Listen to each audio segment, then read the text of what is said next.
शार्दुल ने शिजा से कहा कि उसका काम खत्म हो चुका था। ये इशारा था कि अब वो वहां से चलने के लिए तैयार था। शार्दुल ने उसके चाचा को सजा देने के लिए उसकी उंगलियां तोड़ डाली थी और सबके सामने शिजा के चाचा चाची से उनके जुर्म का इकरार करवाया था। शिजा सोच रही थी कि क्या उसके रिश्तेदार इस बात की गहराई को समझते हैं कि उन्होंने उसके साथ क्या किया था। अगर शार्दुल उसे नहीं खरीदता तो उसका जीवन कितना दयनीय हो सकता था। शिजा ने अन्य पिशाचों और अमीर मनुष्यों को अपने गुलामों से दुर्व्यवहार करते देखा था। इतना कुछ होने के बाद भी शिजा की चाची ने जो घृणा की दृष्टि उस पर डाली थी, उससे शिजा का दिल थोड़ा टूट गया। उसने महसूस किया कि चाची की आंखें उसे चुभ रही हैं और उसने जल्दी से पलकें झपकाईं। जाने के लिए गहरी सांस लेते हुए वो शार्दुल के पास जाकर खड़ी हो गई। शार्दुल ने उससे पूछा, क्या तुम्हें कुछ कहना है? कुछ नहीं, क्या हम वापस जा सकते हैं? शिजा का रुख भांपकर शार्दुल ने ग्राम प्रधान से जोर से कहा, प्रधान जी, आज का दिन काफी अच्छा था। मुझे आशा है कि आप सही काम करेंगे और मुझे यकीन है कि यहाँ रहने वाले अन्य परिवार नहीं चाहेंगे कि आप जमीला और जहीम को इतनी आसानी से जाने दें। इसके बाद शार्दुल ने प्रधान की पीठ थपथपाई और जब वो थोड़ा डगमगाया, शार्दुल ने उसे संभालते हुए धीरे से कहा, अपने व्यवहार को ठीक करो, इससे पहले कि मैं व्यक्तिगत रूप से दोबारा आऊं और आपको ठीक कर दूं। सबको एक मुस्कान देकर शार्दुल गांव से बाहर की ओर चल पड़ा। शिजा उसके पीछे पीछे चल रही थी। जब वे ग्रामीणों की नजरों से दूर हो गए तो शिजा ने कसकर शार्दुल का हाथ पकड़ा और पलक झपकते ही वो दोनों वापस शाह हवेली में शार्दुल के कमरे में थे। क्या तुम ठीक हो? जो लोग इसके लायक नहीं हैं, अगर मैं उनके लिए तुम्हें आंसू बहाते हुए देखूंगा तो यकीनन मैं तुमको बेवकूफ ही कहूंगा। वो मेरा परिवार थे। कौन परिवार है और कौन नहीं, ये केवल खून के रिश्ते होने से तय नहीं किया जा सकता है। ये सोचना बेवकूफी होगी कि वे आपको धोखा नहीं देंगे। मेरे पास बताने के लिए बहुत सारे उदाहरण हैं। एक आम सा उदाहरण वो लाश होगी जो हमने परिषद की प्रयोगशाला में देखी थी। एक भाई दूसरे भाई को मार डालेगा। कोई आदमी अपनी पत्नी को किसी गैर मर्द से एक मुलाकात के नाम पर धोखा देगा। तो क्या आपके कहने का मतलब है कि मुझे किसी पर भरोसा नहीं करना चाहिए? मैंने ऐसा कब कहा? हाँ, वो सब लोग जिनके बारे में तुम्हें लगता है कि तुम उन्हें अच्छे से जानती हो, वो सब के सब भरोसे लायक नहीं होते। क्या तुम्हें थोड़ा एकांत चाहिए? किस लिए? ऐसे ही, अगर तुम्हारा दिल चाहे और तुमने फिर से फैसला किया कि तुम उन दयनीय इंसानों के लिए रोना चाहती हो। शिजा बिस्तर के किनारे पर जाकर बैठ गई। उसे याद आया कि उसके चाचा और चाची ने उससे क्या कहा था। ये सोचकर कि उसका कोई रिश्तेदार नहीं था जिस पर वो भरोसा कर सके, उसने खुद को बहुत अकेला महसूस किया और वो उदास हो गई। उसके पिता जो गायब हो गए थे और उसकी माँ जो मर गई थी, उन दोनों के जाने के बाद अब उसके जीवन में कोई नहीं था। शार्दुल, जो शिजा के लौटकर हवेली आने के बाद से उसे देख रहा था, उसने पाया कि वो परेशान थी।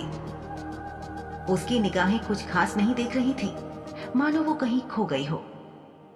उसकी नाक लाल हो गई थी।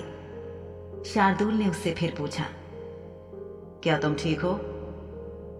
शार्दुल जानता था कि शिजा जिन रिश्तेदारों से अभी मिली थी, उनके अलावा और कोई नहीं था जिसे शिजा रिश्तेदार कह सके। वो इस भरी दुनिया में अकेली थी। इस बात ने शार्दुल को आश्चर्यचकित कर दिया और वो सोचने लगा कि क्या उसे इस बात के बारे में खेद होना चाहिए या खुश होना चाहिए। मैं थोड़ी देर में ठीक हो जाऊंगी। उनके जैसे लोग याद करने लायक नहीं हैं। बहुत से लोग बिना सोचे समझे दूसरों को माफ करने की गलती करते हैं, लेकिन हर किसी को यह ध्यान रखना चाहिए कि आखिर गलती क्यों की गई। क्या ऐसा कुछ जो उन्हें नहीं करना चाहिए था, वैसा करने से पहले सोचा नहीं गया था? यही कारण है कि अब हम यहाँ ये बात कर रहे हैं। ऐसा करने से ऐसा कहना बहुत ज्यादा आसान है।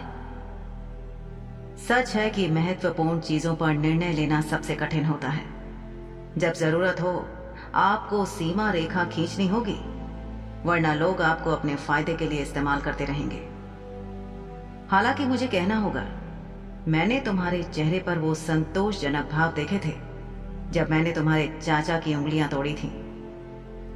क्या तुम चाहती थी कि मैं उसे सबक सिखाने के लिए कुछ और करूं? नहीं, पर उन्होंने जो किया उससे मैं नाराज हूं। और उन्होंने जो कुछ किया उससे मैं खुश हूं। मेरा गुस्सा शांत नहीं हुआ है। अगर ज्यादा समय तक बना रहा तो मैं वापस जाकर उनकी रसोई से बर्तन उठाकर उन दोनों की पिटाई करूंगी। शार्दुल की हंसी छूट गई।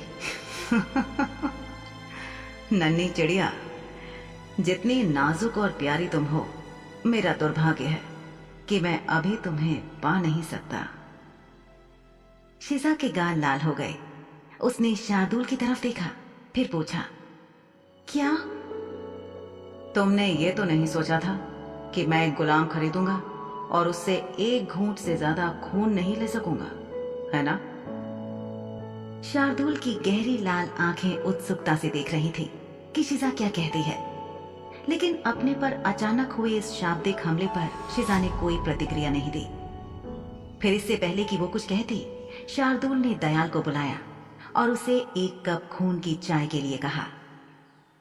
दयाल चला गया और शिजा को याद आया कि शार्दुल ने पहले कहा था कि कैसे अपनी क्षमता का उपयोग करके उसे अपने शरीर में रक्त को वापस भरने की जरूरत पड़ने वाली थी।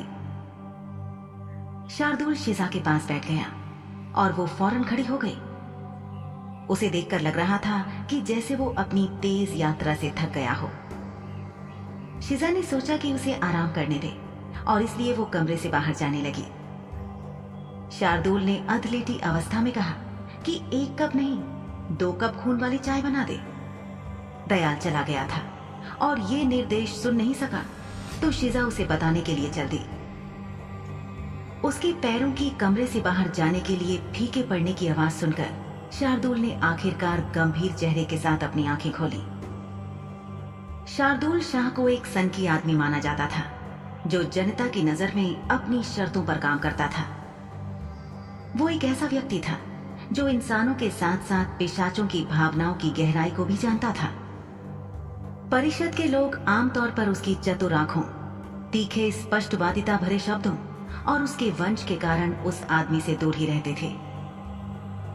कुछ मनुष्य ऐसे थे जो सामान्य पिशाच और शुद्ध खून वाले पिशाचों के बीच अंतर को नहीं जानते थे। पिशाचों की पीढ़ियों के अस्तित्व के बारे में बहुत कम लोग जानते थे और वे आमतौर पर समाज में उच्च वर्ग के इंसान थे, जो अक्सर शुद्ध खून वाले पिशाचों के सामने आते जाते थे। ऐसी कुछ चीजें थीं जो शार्दुल बर्दाश्त कर सकता था।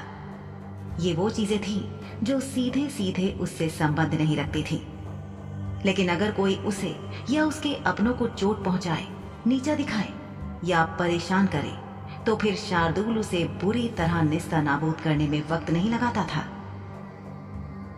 उसने शिजा को बहुत पहले देखा था, जब वो अपने समाज की एक कुलीन महिला के साथ थिएटर में गया था। तब उसकी नजर उस कत्थई आंखों वाली लड़की पर पड़ी थी। हालांकि नाटक में उसके बारे में कुछ भी बढ़िया नहीं था और ना ही उसका हिस्सा ज्यादा था, लेकिन जो भी था वो शार्दुल को मंत्र मुक्त करने के लिए काफी था। उसकी हरकतें सुरुचिपूर्ण थी, उसका भाषण स्पष्ट था और उसकी आवाज जैसे शार्दुल को मदहोश कर रही थी। अगले हफ्ते वो उसे देखने फिर से गया था, लेकिन वो मंच पर नहीं थी। पूछताछ करने पर उसने पाया कि उस लड़की ने थिएटर के लोगों को कुछ भी बोले बिना अचानक आना बंद कर दिया था। थिएटर कंपनी में किसी को नहीं पता था कि शिजा कहां से आई थी, क्योंकि उसने जो पता बताया था वो गलत था। उसने इसके बारे में लोगों से झूठ बोला था। तब इस बात से शार्दुल को बहुत आश्चर्य हुआ था और वो सोचता रहा था कि लबादे वाली लड़की का क्या रहस्य था। अगर थिएटर में शिजा के साथ काम करने वाले लोगों ने उसके होने के बारे में हामी नहीं भरी होती, तो शार्दुल को यकीन था कि वो लड़की उसके सपनों से निकली कोई कल्पना थी। यहां तक बात ठीक थी लेकिन शार्दुल ठहरा शार्दुल। उसे पहली नजर में प्यार हो जाने वाले फलसफे पर विश्वास नहीं था। ये कुछ ऐसा था जो इंसानों के साथ होता था और शार्दुल को बहुत मजाकिया लगता था। इंसानों ने अपना समय केवल सामने वाले का पीछा करके निराश होने में ही बिताया, लेकिन एक काश और एक लेकिन की गुंजाइश हमेशा होती है और अपवाद हमेशा होते हैं। शार्दुल की जिंदगी में वो अपवाद तब आया जब उसने शिजा को काले बाजार में नीलामी स्थल पर बंधे हाथों के साथ पाया। शिजा कमरे से निकलकर सीढ़ियों से नीचे चली गई। वो दयाल को ढूंढ रही थी और उसे हर गुजरने वाली नौकरानी और नौकर की तीखी निगाहों का सामना करना पड़ा। शार्दुल का आदेश बहुत स्पष्ट था। उसे खून की 2 कप चाय चाहिए थी और ये केवल दयाल द्वारा बनाई जानी थी। शिजा दयाल को तलाश कर रही थी और नौकरानियां उसे घूरती रहीं, जैसे कि वे उसे यहां पहली बार देख रही हों। शिजा को यह महसूस करने में कुछ समय लगा कि जब इस वक्त उसे हवेली में लोगों से अजीबोगरीब नजरें क्यों मिल रही थी।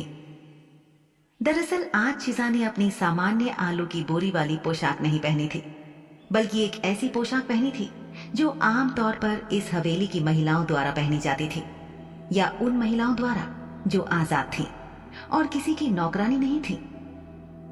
अपने खूबसूरती से संवारे बालों के साथ शिजा निस्संदेह ऐसी दिखती थी जैसे वो किसी अमीर परिवार का हिस्सा हो, जैसे कि वो कभी निम्न समाज की लड़की नहीं रही हो।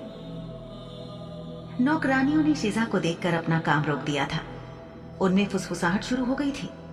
उनकी आंखों में शिजा के लिए ईर्ष्या साफ दिख रही थी। शिजा के कपड़ों और उसके बनाव श्रृंगार के बारे में कई टिप्पणियां करके भी जब नौकरानियों को चैन नहीं आया तो वे एक दूसरे से बात करने लगी।